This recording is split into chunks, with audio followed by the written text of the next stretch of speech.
18 जून 2024 सुबह के 8:30 बजे महाराष्ट्र के वसी नाम के इलाके के पास एक जगह आती है जिसका नाम चिंगपाड़ा है। ये एक इंडस्ट्री एरिया है जहाँ पर लोगों की आमदोरफ्त हमेशा रहती है, यही लोगों का आना जाना वहाँ पर लगा रहता है।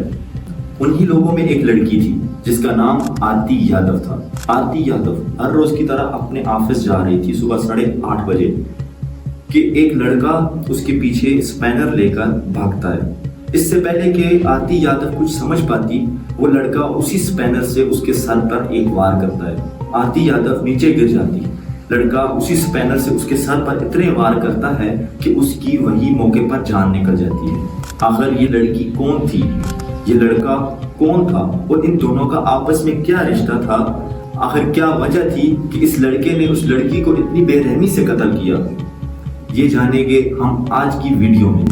So guys, welcome back to another video of mystery case review. In this video we discuss all about the case of Aarti Yadav. इस केस की शुरुआत महाराष्ट्र के वसी ईस्ट से होती है, जहां पर 20 साल की आरती यादव अपनी फैमिली के साथ रहा करती थी। इसकी फैमिली में 4 मेंबर थे, एक इसके वालिद, इसकी माँ और इसकी छोटी बहन। ये बेसिकली उत्तर प्रदेश से बिलोंग करते थे, बट इनके वालिद जो थे वो जॉब ढूंढने के लिए महाराष्ट्र आकर जो है वो सेटल हो चुके थे। इनकी फैमिली में सिर्फ इनके वालिद जो थे वो काम करके अपने पूरी फैमिली को संभालते थे। सो एक बंदे के काम करने की वजह से इनकी फाइनेंशियल कंडीशन थी वो बहुत अच्छी नहीं थी। इस मर्डर से 6 साल पहले आरती यादव की मुलाकात रोहित यादव से होती है। रोहित यादव महाराष्ट्र की एक प्राइवेट कंपनी में बहुत अच्छी जॉब कर रहा था, जिसकी वजह से उसकी फैमिली कंडीशन जो थी फाइनेंशियली काफी स्टेबल थी। इसी वजह से वो आरती यादव का पूरा ख्याल रखता था, यानी कि आरती यादव की जो प्रॉब्लम्स थी उसमें हेल्प करने की कोशिश किया करता था। इसी वजह से आरती और रोहित के दरमियान रिश्ता बहुत गहरा होता चला गया, यानी कि उन दोनों के बीच प्यार होने लग गया, वो एक दूसरे को चाहने लग गए। ये रिश्ता बहुत गहरा हो चुका था और इस रिश्ते को 6 साल गुजर चुके थे। आरती के घर में वाहिद बंदा जो काम कर रहा होता है, जो इनकी फैमिली को चला रहा होता है, यानी कि उनके डैड, वो बीमार हो जाते हैं। अब वो काम नहीं कर पाते, जिसकी वजह से इनकी फाइनेंशियल कंडीशन बहुत खराब होने लग जाती है। रोहित आरती की हमेशा मदद करता रहता था, पर इस बार उसने आरती को प्राइवेट कंपनी अपने इन्फ्लुएंस के थ्रू जॉब दिलवाता है। आरती रूटीन के साथ कंपनी जाती है, अपनी जॉब अच्छे तरीके से करती है और वापस घर आती है, यानी कि उनकी जिंदगी अब स्टेबल होने लगी थी। आरती अभी अच्छी खासी पैसे भी कमाने लग गई थी। अब उनकी जो फाइनेंशियल कंडीशन थी वो भी काफी अच्छी होने लगी थी।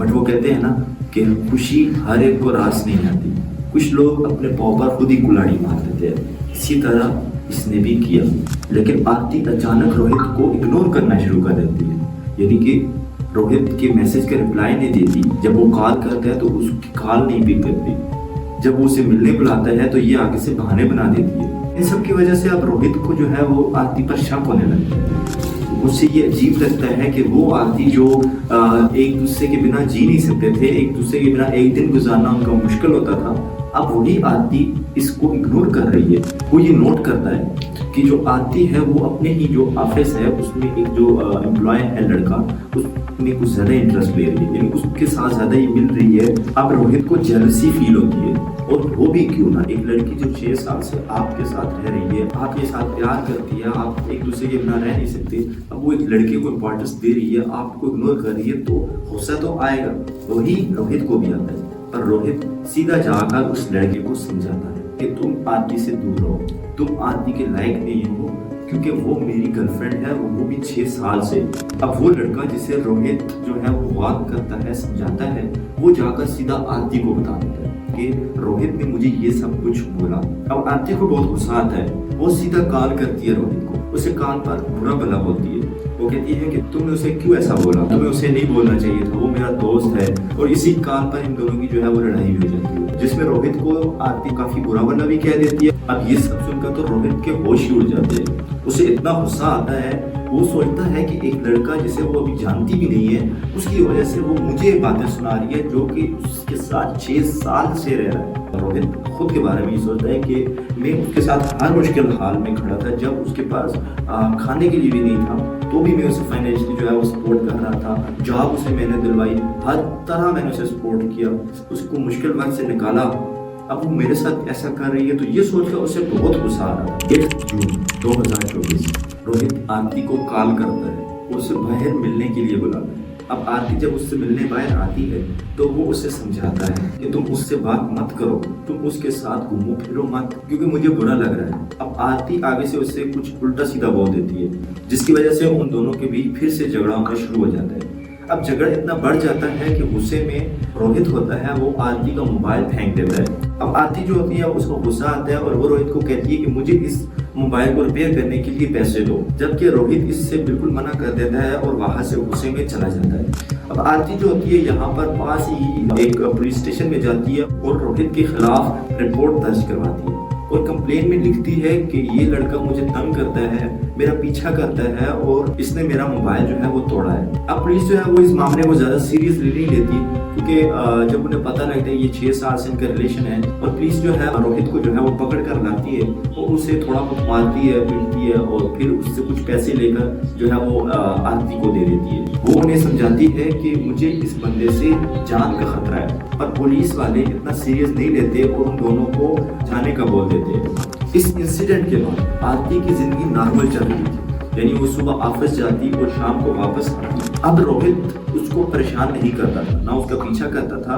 और ना उसे तंग करता था। उसकी जिंदगी बिल्कुल नॉर्मल चल रही थी। But on the other hand Rohit जो है वो डिप्रेशन में जा रहा था। वो ये सोच सोच के जो है वो परेशान हो रहा था और डिप्रेस हो रहा था कि एक लड़की जो 6 साल से इसके साथ रिलेशन में है, जो 6 साल से जो है वो एक दूसरे के बिना रह नहीं पा रहे, और इसी डिप्रेशन छुप छुप कर आरती की रूटीन पर नजर रख रहा था। वो ये देख रहा था कि आरती सुबह किस टाइम जाती है ऑफिस और किस टाइम वापस आती है, पर आरती को इस चीज का इल्म नहीं था। फिर आता है आखिर वो खौफनाक दिन, 18 जून 2024 सुबह 8:30 बजे आरती अपने ऑफिस के लिए जा रही है और उसके पीछे एक लड़का स्पैनर लिए भागता है। अब ये लड़का कोई और नहीं बल्कि रोहित ही होता है, जो अपने हाथ में स्पैनर यानी पाना लेकर इसके पीछे भागता है। इससे पहले कि आरती को कुछ समझ आती है, उसे पता लगता है कि कोई मेरे पीछे आ रहा है, वो इसके सर पर पहुंच जाता है और वो इसके पास आ जाता है और उसी पाने यानी उसी स्पैनर से इसके सर में वार करता है, जिससे ये गिर जाती है। फिर ये इसके सर पर इतने वार करता है कि ये बेहोश हो जाती है, यानी अधमरी हालत में पहुंच जाती है। इतने में जो रोड होता है जिस पर ये सब कुछ हो रहा होता है, उसके इर्द गिर्द काफी लोग जमा हो जाते हैं। यानी कि ये एक इंडस्ट्रियल एरिया था, जैसे मैंने आपको बताया, तो यहाँ पर आमदोरफ्त लोगों की लगी रहती थी। सुबह का टाइम था, हर बंदा ऑफिस जा रहा था, काम पर जा रहा था, तो इतनी रश हो जाती है, इसके इर्द गिर्द काफी बड़ा मजमा जो है वो जमा हो जाता है और वो सब सिर्फ देख रहे होते हैं। ये बहुत ही अजीब सी बात है कि एक जगह पर इतना बड़ा इंसिडेंट हो रहा है और उसके हाथ में कोई शार्प चीज भी नहीं है, कोई मतलब पिस्टल वगैरह भी नहीं है, एक आम सा मतलब पाना है, लेकिन फिर भी लोग जो है वो सिर्फ जमगठा बनाकर उसको देख रहे हैं और सिर्फ वीडियो बना रहे हैं। अगर पाकिस्तान में अगर ऐसा सीन होता तो लोग बिल्कुल हेल्प करते हैं। अब आरती जो होती है वो अधमरी हालत में चली जाती है, तो रोहित उसको उठाता है और ऐसे झंझोड़ता है और उससे पूछता है कि तुमने मेरे साथ ऐसा क्यों किया। पर आरती जो होती है वो बेहोश हो चुकी होती है, वो बिल्कुल नहीं बोल पाती। ये फिर उसे गिराकर उसके सर पर फिर पाने यानी स्पैनर से फिर मारता है, इतना मारता है उसके सर पे कि वो मर जाती है। इसके बाद उसका चेहरा उसी के दुपट्टे से ढांक देता है और फिर पास ही एक सीढ़ी पर जाकर बैठ जाता है। इतने में पुलिस जो होती है वहां की वो पहुंच जाती है, वो ये उन्हें सिलेंडर कर देता है और कहता है कि मुझे पकड़ के ले जाओ, मैंने इसे मारा है। क्या रोहित ने सही किया या उसने गलत किया? इस चीज का फैसला आप कमेंट्स में आके करें। Thank you for watching. मिलते हैं एक नई वीडियो के साथ। Thank you so much.